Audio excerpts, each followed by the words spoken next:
Good morning guys. आज जो chapter revision शुरू करने जा रहे हैं हम, उस चैप्टर का नाम है इलेक्ट्रोस्टैटिक। फर्स्ट चैप्टर है फिजिक्स का, क्लास 12। बहुत ही इंपॉर्टेंट चैप्टर है और इसमें से 12 to 16 मार्क्स के क्वेश्चंस पूछे जाएंगे।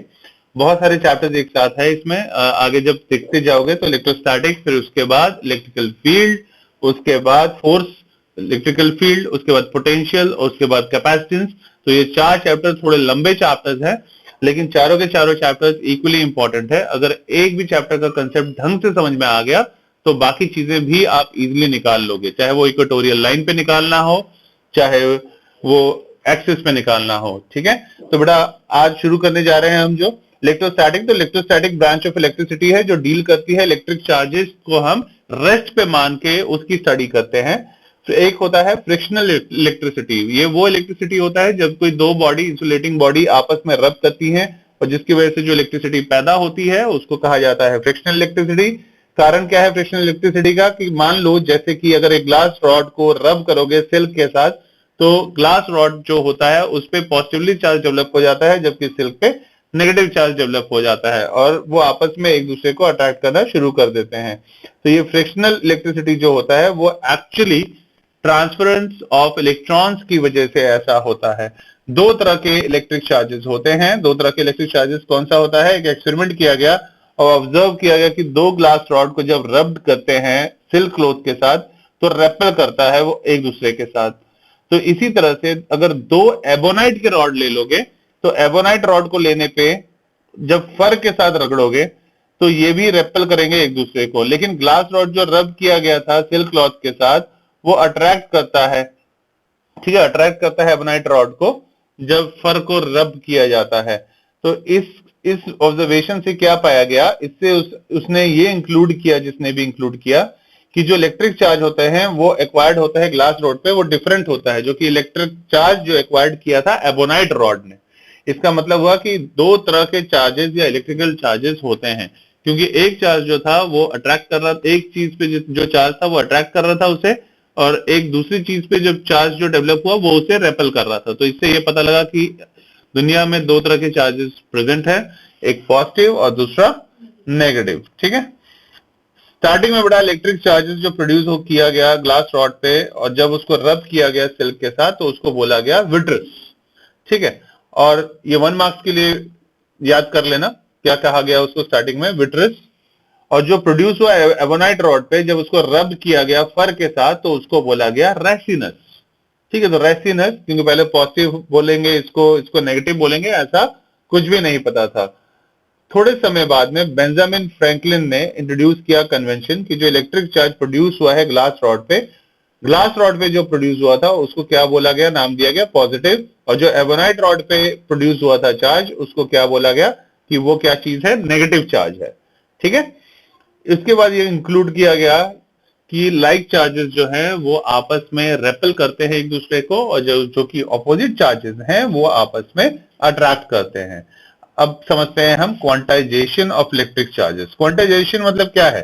कि क्वांटाइजेशन ऑफ इलेक्ट्रिक चार्ज का मतलब है कि इलेक्ट्रिक चार्ज एग्जिस्ट करता है बेटा सिर्फ और सिर्फ डिस्क्रीट पैकेट, एक छोटे छोटे मिनिमम चार्ज होता है उस पैकेट में एग्जिस्ट करता है, और उसको ही हम यानी प्लस ई जो है उसको मान लेते हैं कि चार्ज जो है वो प्रोटॉन पे है, और माइनस ई हम कंसीडर कर लेते हैं कि जो चार्ज है वो इलेक्ट्रॉन पे है। इसीलिए इलेक्ट्रिक चार्ज किसी बॉडी में उसको हम बोलते हैं कि भाई चार्ज क्या होता है, नंबर ऑफ कितने इलेक्ट्रॉन्स है, तो जितने भी इलेक्ट्रॉन्स है सभी को ऐड कर लिया जाता है, वो टोटल चार्ज किसी भी ऑब्जेक्ट में बता पाता है।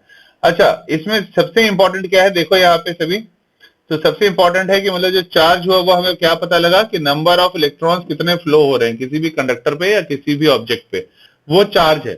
ठीक है, और ये भी पता है सभी को कि जो करंट होता है वो कितना चार्ज फ्लो हो रहा है 1 सेकंड के अंदर किसी भी कंडक्टर के ऊपर, उसको करंट कहा जाता है। ये सेकंड चैप्टर में हम पढ़ेंगे करंट के बारे में।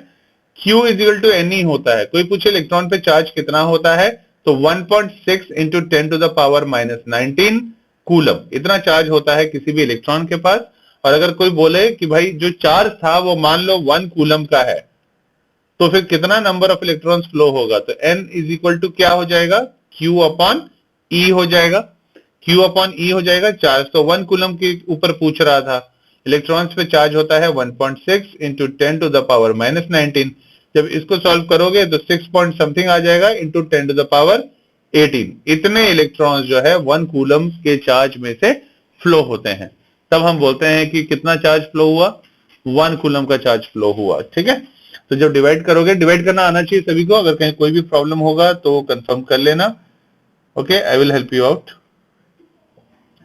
अब बात करते हैं बेटा कॉज, क्या कारण है क्वांटाइजेशन ऑफ इलेक्ट्रिक चार्जेस का।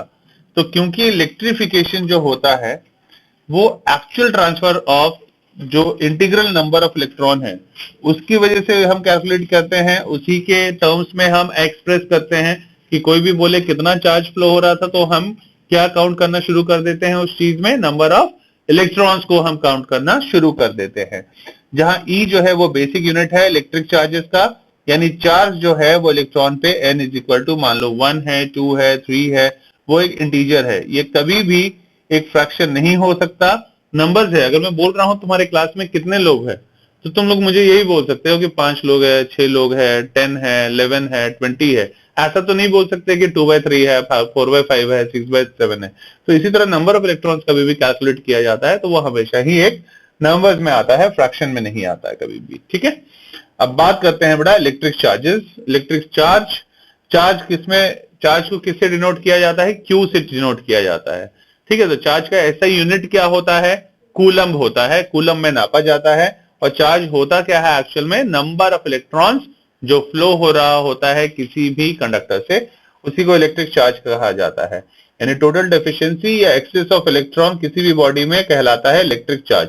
इसके बारे में तुमने कहां पढ़ा, डिफेक्ट, मास डिफेक्ट में पढ़ा, Schottky defect, Frenkel defect, solid state में पढ़ा है। उसकी मैंने तुम्हें करवाया है अच्छी तरह से कि कैसे पता लगाओगे कि भाई करंट कब फ्लो हो रहा है, पीएनपी ट्रांजिस्टर, एनपीएन ट्रांजिस्टर में। ठीक है, तो अगर जहां किसी में पी टाइप जो सेमीकंडक्टर होता है उसमें जो करंट फ्लो होता है वो किसकी वजह से होता है, होल्स की वजह से होता है। और जो एन टाइप के सेमीकंडक्टर्स होते हैं उसमें जो करंट फ्लो होता है वो किसकी वजह से होता है, इलेक्ट्रॉन्स की वजह से होता है। ठीक है, तो इलेक्ट्रिक चार्ज के बाद बड़ा नेक्स्ट टॉपिक है conservation of electric charge. Conservation कहीं पे भी आ गया, ठीक है, तो बॉडी को हम कहेंगे कि वो इलेक्ट्रिक चार्ज है अगर एडिशन होगा या इलेक्ट्रॉन का रिमूवल होगा तो इलेक्ट्रिक चार्ज जो होता है,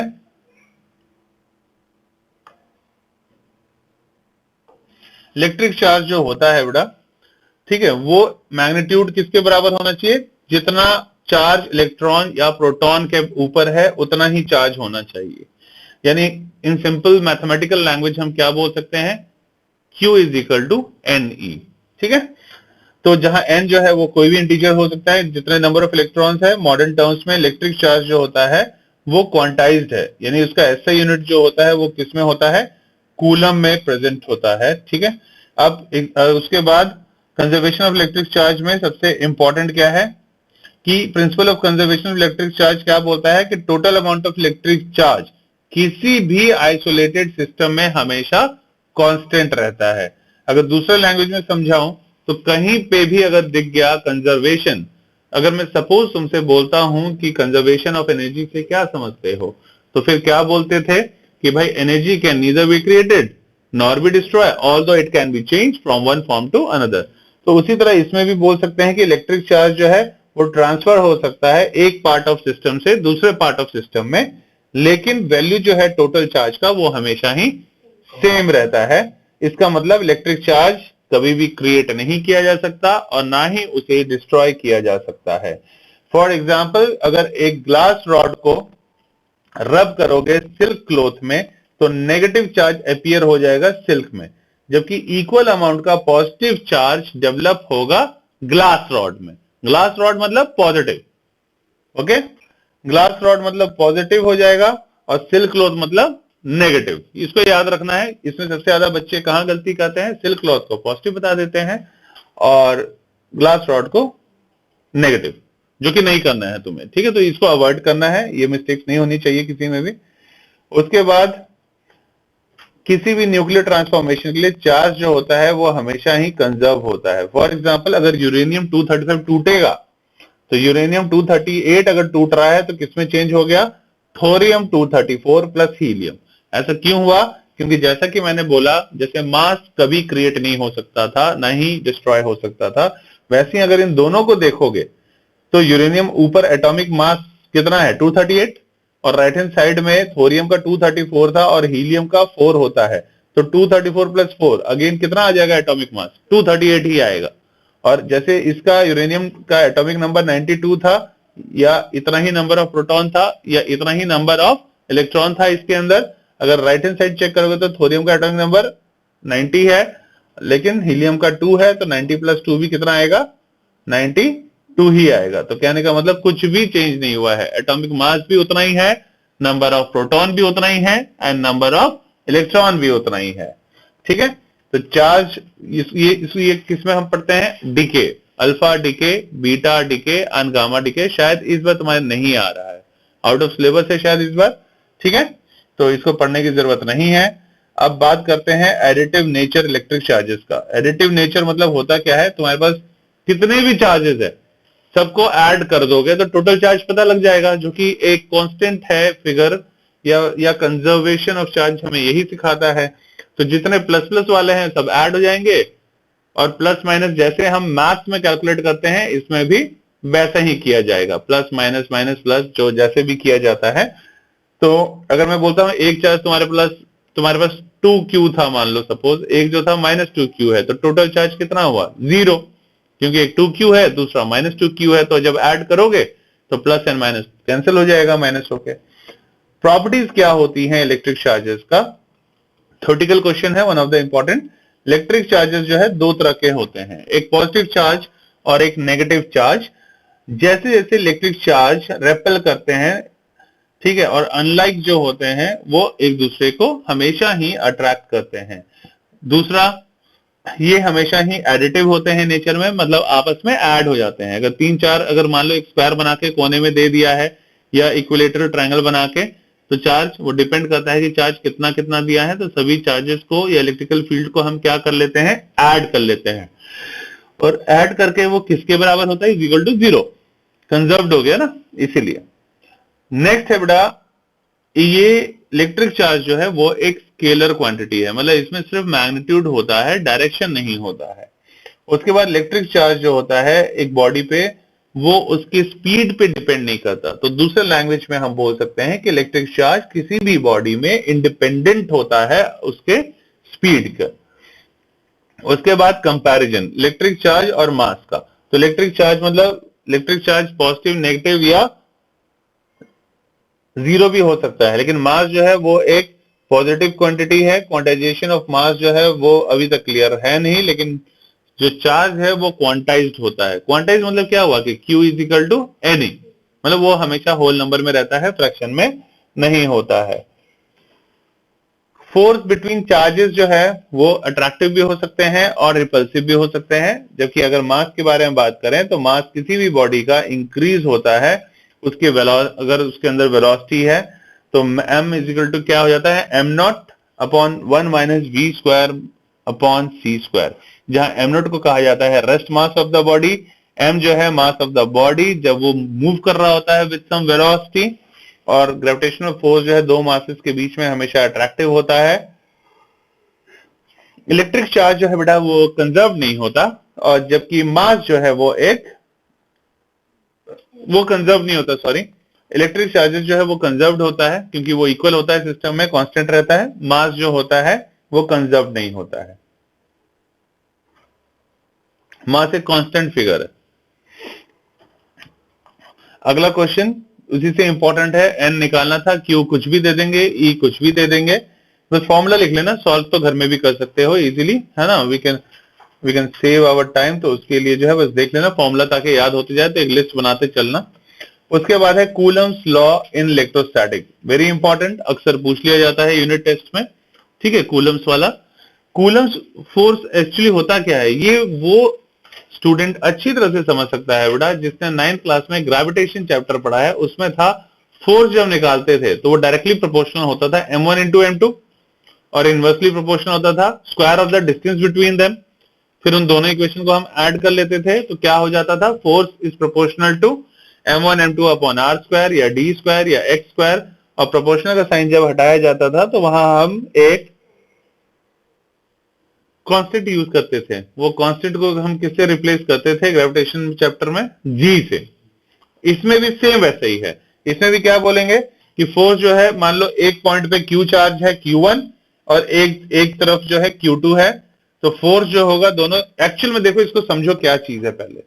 एक्चुअल में ये दोनों चार्ज एक दूसरे पे फोर्स लगा सकते हैं जब ये आसपास हो। सपोज दो इंसान आसपास है तो एक दूसरे को इन्फ्लुएंस ज्यादा करेंगे, कॉमन सेंस। लेकिन अगर मैं बोल रहा हूं मान लो एक चार्ज जो है यहां है और एक चार्ज जो है वो लंदन में है, और फिर दोनों के बीच में कितना फोर्स लग रहा है, तो क्या कैलकुलेट कर सकते हैं? नहीं कर सकते, क्योंकि उनके बीच में डिस्टेंस इतना है कि ना ही Q1 वाला Q2 पे कोई फोर्स लगा रहा होगा और ना ही Q2 वाला Q1 पे कोई फोर्स लगा रहा होगा इन एक्चुअल। तो जैसे कि मैंने स्टार्टिंग में बोला, हम सब कुछ मान के करेंगे कि सपोज अगर दोनों पास आ गए होते या एक दूसरे पे फोर्स लगा रहे होते तो हम मान लेते हैं कि एक वाला जो है फोर्स दूसरे पे ही लगाएगा और दूसरे वाला फोर्स जो है वो पहले वाले पे ही लगाएगा। तो इस केस में जब फोर्स लगाया जाता है तो पाया गया कि दोनों चार्जेस को जब मल्टीप्लाई करते हैं उसके डायरेक्टली प्रोपोर्शनल आता है वो। उसके बाद दोनों के बीच में जो डिस्टेंस r से ले लिया गया है उसका square of the distance between them, यानी इनवर्सली प्रोपोर्शनल है उसके। और जब दोनों ही इक्वेशन को जोड़ दिया गया तो force is equal proportional to Q1 Q2 upon r square हो गया। और जब प्रोपोर्शनल का साइन हटाया गया तो एक कांस्टेंट चाहिए था, उस कांस्टेंट की जगह क्या यूज कर लिया गया? k। तो force is equal to k Q1 Q2 upon r square हो गया। ओके, इंपॉर्टेंट है ये। उसके बाद k का value 1/4 pi epsilon not v होता है। k जो है तुम्हारा कांस्टेंट, इसका वैल्यू 1/4 पाई एप्सिलॉन नॉट होता है। तो कई लोग जो कैलकुलेशन करते हैं वो इस k का वैल्यू डायरेक्ट ले लेते हैं। इसका वैल्यू कितना होता है? 9 into 10 to the power 9 newton metre square पर कूलम स्क्वायर। और कोई कोई जिनको अल्प ज्ञान होता है वो ज्यादा कॉम्प्लिकेटेड क्वेश्चन को करने के लिए सॉल्व कर रहे होते हैं, तो वो सिर्फ और सिर्फ एप्सिलॉन नॉट का वैल्यू लेते हैं। वो सोचते हैं 4 का वैल्यू तो 4 ही है, पाई का वैल्यू तो हमने बचपन में ही पढ़ा है 3.146 या 22/7, तो हम सिर्फ एप्सिलॉन नॉट का वैल्यू पुट करें तो वैसे भी आंसर आ जाता है, लेकिन एक्यूरेट नहीं आता, उसके आसपास ही आता है। तो उसका वैल्यू जब एप्सिलॉन नॉट का कैलकुलेट किया जाता है तो 8.854 इंटू 10 टू द पावर -12 होता है। ठीक है, तो इसको भी रख के कैलकुलेट किया जा सकता है। ये होल जो है, ये लॉ सबसे अच्छा जो है स्टेशनरी पॉइंट चार्जेस के लिए ही एप्लीकेबल है। जो मूविंग कर रहे हैं चार्ज उनके लिए एप्लीकेबल नहीं होता है। अब यूनिट ऑफ इलेक्ट्रिक चार्ज के बारे में अगर बात करें तो यूनिट ऑफ इलेक्ट्रिक चार्ज जो होता है, चार्ज किसमें नापा जाता है? कूलम में नापा जाता है। ऐसा unit of charge is coulomb. ठीक है, तो याद रखोगे कूलम में ही कैलकुलेट किया जाएगा। अगर कहीं पे न्यूमेरिकल में 1 माइक्रो कूलम है, 1 माइक्रो कूलम है बेटा, तो 10 टू द पावर -6 कूलम आ जाएगा। माइक्रो कूलम है या फिर 1 पीको कूलम है तो 10 टू द पावर -12 कूलम हो जाएगा, जो कि इंपॉर्टेंट है, पता होना चाहिए किसी भी। अगर 1 मिली कूलम होगा तो 1 मिली कूलम में 10 टू द पावर -3 हो जाएगा। ठीक है, 1 कूलम का डेफिनेशन सबको याद होना चाहिए। 1 कूलम क्या होता है? सेम यही इक्वेशन याद रखना है, force is equal to k Q1 Q2 upon r square, और इसी में हर एक चीज 1 में ले लोगे। ठीक है, यानी 1 कूलम को हम डिफाइन कर सकते हैं कि इलेक्ट्रिक चार्ज जो कि जब प्लेस करते हैं किसी भी वैक्यूम में, तो वैक्यूम में सबसे इंपॉर्टेंट है वैक्यूम की स्पेलिंग। ध्यान दोगे और ध्यान रखोगे, बहुत लोग गलती करते हैं, VACWM होता है। ठीक है, तो वैक्यूम की स्पेलिंग याद रखना। जब किसी भी इलेक्ट्रिक चार्ज को वैक्यूम में रखोगे एक डिस्टेंस पे लगभग 1 मीटर के, इक्वल और सिमिलर चार्ज होंगे तो वो रेपल करेंगे, और उसके बीच में फोर्स कितना होगा? उतना ही जितना k का होता था। k का वैल्यू कितना होता था? 9 into 10 to the power 9 newton. इस फोर्स से एक दूसरे पे फोर्स लगाएंगे वो। ठीक है, इंपॉर्टेंट है। उसके बाद इस बार नीट के पेपर में बड़ा क्वेश्चन आया है जो कि बहुत ही इंपॉर्टेंट है। बोर्ड्स में उतना लोग ध्यान नहीं देते हैं, पर तुम दोगे, क्योंकि अगर ध्यान दोगे तो वो चीजें जो है कॉम्पिटिटिव एग्जाम्स के लिए भी प्रिपेयर होते जाएंगी कि रिलेटिव इलेक्ट्रिकल परमिटिविटी या डाइलेक्ट्रिक कांस्टेंट, जिसको K या फिर ई आर से भी डिनोट किया जाता है। तो ई आर निकालने के लिए क्या होता है, फोर्स एयर में कितना है और फोर्स मीडियम में कितना है, दोनों का रेशियो निकाल लिया जाता है। तो जब दोनों का रेशियो निकाला गया, तो जब दोनों इक्वेशन को डिवाइड करके, तो एप्सिलॉन अपॉन एप्सिलॉन नॉट को जो डिवाइड किया गया, तो एप्सिलॉन यानी एप्सिलॉन कौन सा वैल्यू है, फ्री एयर वाला यानी वैक्यूम वाला, और एफ एम वाला क्या है कि जब कोई एक मीडियम को इंट्रोड्यूस कर दिया गया तब वाला। जब दोनों को डिवाइड किया गया तो E अपॉन ई नॉट के रेशियो को ही कहा जाता है ई आर या के। तो ई आर या के को ही कहते हैं रिलेटिव इलेक्ट्रिकल परमिटिविटी या डाइलेक्ट्रिक कांस्टेंट किसी भी मीडियम का। ठीक है, उसके बाद नेक्स्ट करते हैं बेटा। नेक्स्ट है रिलेटिव परमिटिविटी के बाद absolute electrical permittivity free space में।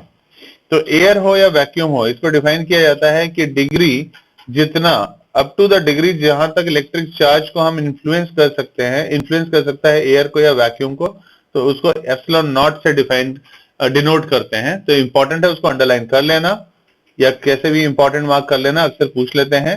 तो एब्सोल्यूट इलेक्ट्रिकल परमिटिविटी जो है मीडियम का कहीं पे भी होगा तो ई से डिनोट किया जाएगा। इसको डिफाइन किया जाता है कि degree up to which electric charge जो होता है वो इन्फ्लुएंस करता है उस मीडियम को।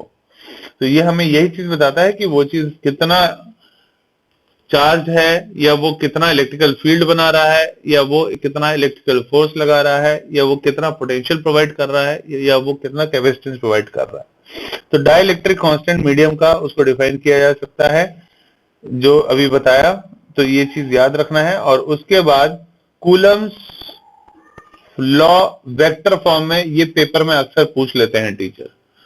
वो सोचते हैं कि नॉर्मल वाले तो बच्चों को आता ही होगा, तो थोड़ा सा कॉम्प्लिकेटेड कैसे बनाए, तो बोलते हैं भाई 3D में बनाओ, कि वही सेम कूलम्स लॉ को 3D वाले टर्म्स में बताओ। या 2 पॉइंट चार्जेस है Q1 एंड Q2 प्लेस कर दिया गया है फ्री स्पेस में, डिस्टेंस r ले लिया गया है दोनों के बीच में। अगर दोनों charges Q1 and Q2 positive या नेगेटिव है तो Q1 और Q2 दोनों का प्रोडक्ट हमेशा ही 0 से ज्यादा आएगा। तो चार्जेस जो है आपस में रेपल करेंगे एक दूसरे को। कब? कंडीशन याद रखना है, जब Q1 Q2 दोनों का प्रोडक्ट ग्रेटर देन 0 होगा। ठीक है, तभी ये चार्जेस एक दूसरे को रेपल कर सकते हैं, अदरवाइज नहीं करेंगे। ठीक, तो इसको नोट कर लेना। उसके बाद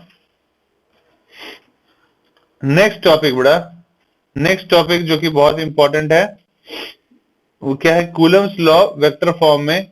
तो कूलम्स लॉ वेक्टर फॉर्म में क्या फॉलो करता है कि फोर्स जो है 2 पॉइंट चार्जेस का वो सेंट्रल फोर्स है। इसका मतलब क्या है, देखो इसका मतलब क्या है, ये पहला लाइन जो है कि जो फोर्स जो होता है 2 पॉइंट, मान लो ये पॉइंट है और एक ये पॉइंट है, दोनों के बीच में फोर्स लग रहा है, ये चार्ज है। तो चार्ज का भी हम सेंटर लेते हैं Q1 का, और ये दूसरा वाला जो चार्ज है उसका भी सेंटर पॉइंट लेते हैं, और दोनों के बीच का डिस्टेंस जो होता है वो, और उसके दोनों एक दूसरे पे चार्ज में जो फोर्स लगा रहा होता है, क्योंकि उसका पूरा का पूरा मास जो है वो कॉन्सेंट्रेटेड है सेंटर में। ठीक है, तो उसी को बोला जाता है फोर्स बिटवीन 2 पॉइंट चार्ज। वो कैसा है, सेंट्रल फोर्स। कहने का मतलब इस दोनों के बीच में जो फोर्स लग रहा होगा, ध्यान से देखो, ये वाला पोर्शन और ये वाला पोर्शन फोर्स नहीं लगा रहे होंगे, ना ही ये वाला पोर्शन और ये वाला पोर्शन फोर्स लगा रहे होंगे। दोनों का सेंट्रल पॉइंट जो होता है, उन दोनों के बीच का डिस्टेंस हम कंसीडर करते हैं ताकि उसको सॉल्व कर पाए। ठीक है, तो कूलम्स फोर्स जो है 2 चार्जेस के बीच में कैलकुलेट करने के लिए वेक्टर फॉर्म में जैसे लिखा जाता है कि सबसे लास्ट में क्या लिखना जरूरी है, हम डायरेक्शन बता देते हैं। उसमें डायरेक्शन कैसे बताया जाता है, यहां देखो इस तरह से। तो सब कुछ तो सेम है, के हो गया, ये के का value 1/4 epsilon not, Q1 Q2 भी वही है।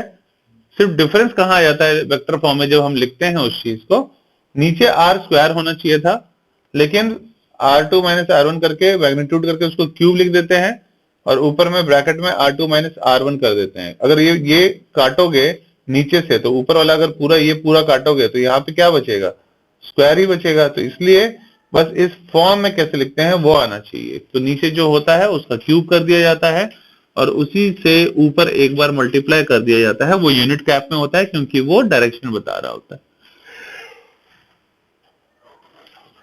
सिंपल है बेटा, याद कर लोगे अच्छी तरह से। अब है प्रिंसिपल सुपरपोजिशन ऑफ चार्जेस का प्रिंसिपल। तो principle of superposition of charges का मतलब है जैसे बहुत सारे पार्टिकल है, चार्ज है, और उस एक कॉमन पॉइंट से, जिसको पॉइंट ऑफ रेफरेंस कहा जाता है, ये जीरो जो दिख रहा है इसको पॉइंट ऑफ रेफरेंस कहा जाता है। तो इस रेफरेंस से कहीं पे भी जो पार्टिकल होगा, जब टोटल चार्ज निकाला जाता है तो कैसे निकाला जाएगा कि इन चार्जेस की वजह से कितना कितना फोर्स उस पर्टिकुलर पॉइंट पे पड़ रहा है। तो जितना फोर्सेस है उन सभी को ऐड कर दिया जाता है, F21, F22, F23 एटसेट्रा, सभी को ऐड कर दिया जाता है। ठीक है, तो प्रिंसिपल ऑफ सुपरपोजिशन बहुत ही इंपॉर्टेंट है। तो कूलम्स लॉ के अकॉर्डिंगली फोर्स जो है दूसरा वाला पहले पे या पहला वाला दूसरे पे, के Q1 Q2 upon R1 minus R2, उसका नीचे जो है मैं मॉड लगा के क्यूब कर देना है और उसी से ऊपर में एक बार और मल्टीप्लाई करना है। क्यों करना है? क्योंकि हमें स्क्वायर तक नीचे पहुंचना था। तो ये लिखने का तरीका होता है इन वेक्टर फॉर्म, जो कि अक्सर एग्जाम में पूछ लिया जाता है, coulomb's law in vector form. Okay, उसके बाद 1 मिनट का ब्रेक लेंगे बेटा, 2 मिनट का, उसके बाद शुरू करेंगे। ओके,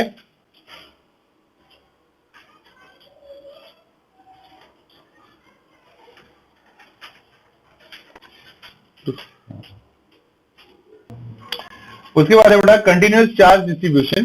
कंटिन्यूअस चार्ज डिस्ट्रीब्यूशन को समझो। डिस्क्रीट इलेक्ट्रिकल चार्जेस जो होता है वो स्पेस काफी पास पास होते हैं, वो तो उनका डिस्ट्रीब्यूशन जो होता है उसको कहा जाता है कंटिन्यूअस चार्ज डिस्ट्रीब्यूशन। इसका मतलब है कि डिस्ट्रीब्यूशन जितने भी डिस्क्रीट मतलब स्मॉल अमाउंट, तो स्मॉल या छोटे छोटे अमाउंट में चार्जेस जो होता है वो कंटिन्यूअस फॉर्म्स में होता है, कम स्पेस में चार्जेस के बीच में। तो छोटे छोटे स्पेस में सब आसपास चार्ज बहुत सारे इकट्ठे होते हैं और वो सब कंटिन्यूअस होते हैं, तो इसलिए इतने पास आ जाते हैं कि बाद में फिर ये ज्यादा डिस्क्रीट रहते नहीं है, क्योंकि एकदम ही क्लोज आ जाते हैं। ठीक है, तो या तो अगर वो पास आएंगे एकदम सीधे जितने चार्जेस है, मान लो अगर मैं एक एक चार्ज को पास सीधे रखते जाओगे तो कैसा दिखेगा? लाइन जैसा दिखेगा। तो उसी को बोल दिया जाता है लीनियर चार्ज डिस्ट्रीब्यूशन। लैम्डा से डिनोट कर दिया जाता है उसको। ठीक है, लैम्डा से डिनोट कर देंगे तो मैथमेटिकली जो चार्ज होता है डिस्ट्रीब्यूटेड, अगर मान लो एक लाइन है और लाइन जो है उसका लेंथ L है, तो लीनियर चार्ज डिस्ट्रीब्यूशन उस पे जो लिया जाएगा वो क्या हो जाएगा? लैम्डा। तो लैम्डा किसके बराबर हो जाएगा? कितना चार्ज है उस पे पर यूनिट लेंथ पे, तो Q अपॉन L से डिनोट कर दिया जाता है। मान लो अब यही चार्ज फैला हुआ है किसी एरिया में, तो अगर तब निकालना होगा तो कंटिन्यूअस डिस्ट्रीब्यूशन इलेक्ट्रिक चार्जेस का, तब उसको सरफेस चार्ज डेंसिटी को किससे डिनोट किया जाता है? सिग्मा से। ठीक है, सिग्मा से। तो फिर उसको अगर मैं बोलूंगा कि सिग्मा इक्वल टू क्या हो जाएगा, फिर से सिग्मा Q अपॉन S हो जाएगा, क्योंकि नीचे सरफेस एरिया पे फैला हुआ था, किसी सरफेस पे फैला हुआ था। और अगर वॉल्यूम चार्ज डिस्ट्रीब्यूशन के बारे में बात करें तो जिसको लीनियर समझ में आ गया, उसको सरफेस एरिया समझ में आ गया, तो वॉल्यूम समझने में ज्यादा दिक्कत नहीं होनी चाहिए। बस सिंबल याद रखना है कि किस सिंबल से उसको दिखाया जा रहा है। ठीक है, तो कहीं कहीं पे गामा से भी दिखा देते हैं वॉल्यूम को। ऊपर में वही रहेगा फिर से Q, और नीचे लेकिन क्या हो जाता है? V हो जाता है। ठीक है, उसके बाद वॉल्यूम क्यूब स्फीयर, उसको वॉल्यूम चार्ज डिस्ट्रीब्यूशन उस पर पढ़ा जाता है। अब है volume charge density Q upon V, left hand side में देखोगे तो मिल जाएगा। उसके बाद बात करते हैं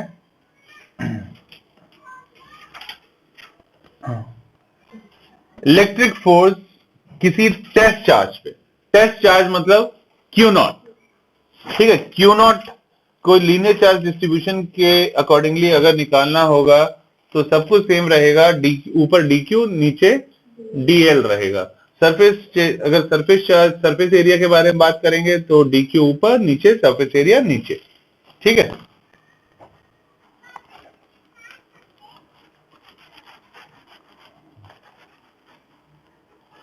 सबसे इंपॉर्टेंट है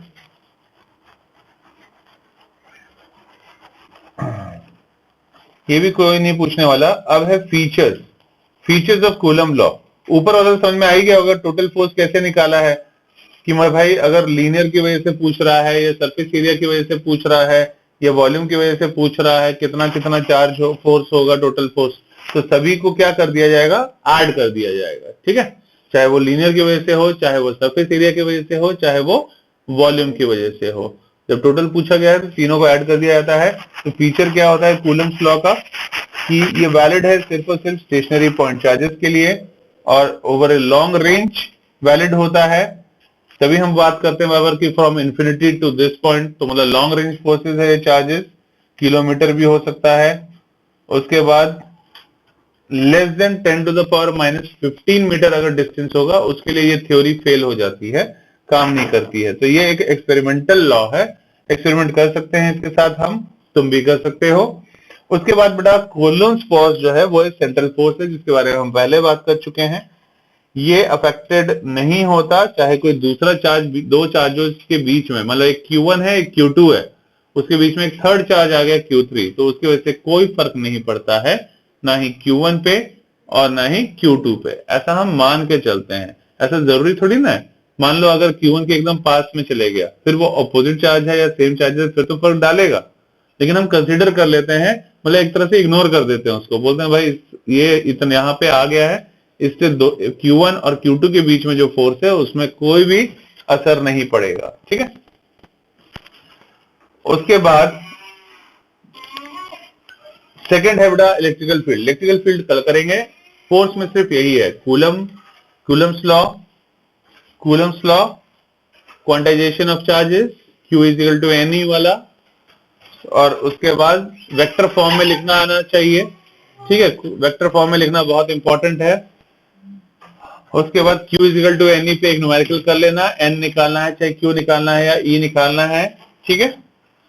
तो इजीली कैलकुलेट कर लेना। कल बाकी हम करेंगे इलेक्ट्रिकल फील्ड, उसके बाद इलेक्ट्रिक पोटेंशियल, उसके बाद कैपेसिटेंस, फिर खत्म हो जाएगा ये chapter. Thank you very much. RACC classes.